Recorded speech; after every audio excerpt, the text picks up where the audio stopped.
সালমান শাহের হত্যার বিচার যদি 29 বছর পরে হয়, আল্লামা সাঈদীকে ইনজেকশন পুশ করে হত্যা করা হয়েছে, সেই বিচার কবে হবে এটা বাংলার মুসলমান জানতে চায়।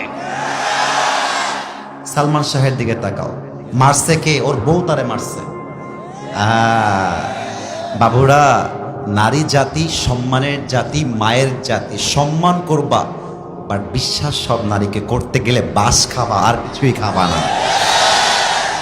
আর একটা কথা মাথায় রাখবা, বেশিরভাগ নারী নষ্ট হয় মায়ের জন্য। মা নষ্ট, মেয়ে নষ্ট।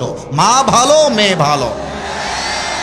যত মেয়ে নষ্ট হয় দেখবা খবর নিয়ে ওর মাও নষ্টা, মেয়েও হয়েছে নষ্টা, ঠিক কিনা বলো? আর নারীরা মিথ্যা বলতে পারে খুব সাজিয়ে, আমি তোমাকে ছাড়া বাঁচবো না, তোমাকে ছাড়া আমি মরে যাব। আরে বাবু, दाल में कुछ काला तो जरूर है, धोखे में पड़ना नहीं है, ये जिंदगी अपना जिंदगी है, किसी लड़की के लिए अपनी जिंदगी बर्बाद हो जाएगा ये तो नहीं हो सकता मेरे दोस्त। একটা মেয়ে ধোকা দিয়েছে মানেই যে আমি বেকা হয়ে যাব? নো।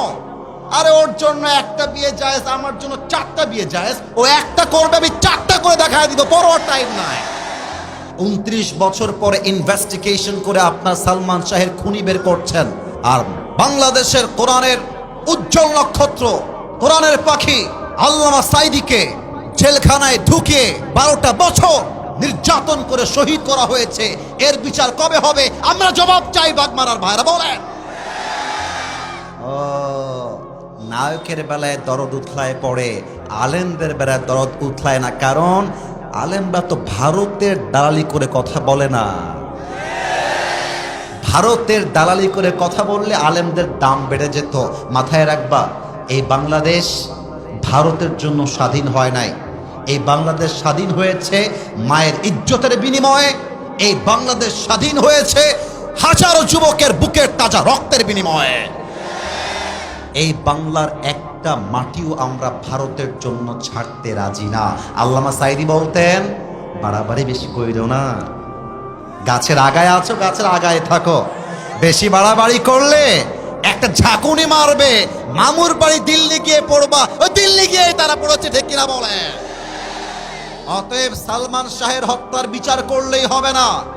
আমার এই বাংলার মাটিতে যত আলেমকে গুম করা হয়েছে, যত আলেমকে নির্বিচারে হত্যা করা হয়েছে, প্রত্যেকটা হত্যাকারীকে বাইতুল মুকাররমের সামনে দাঁড়িয়ে ফাঁসির কাস্টে ঝুলিয়ে হত্যার রায় পাশ করতে হবে। হাত তুলে বলো সবাই, ঠিক কিনা?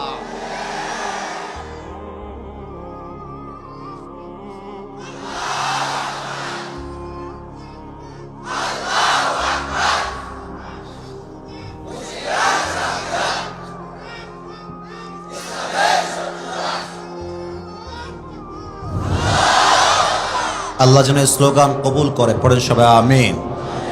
আগামীর সংসদ আমরা কোরআনের সংসদ দেখতে চাই।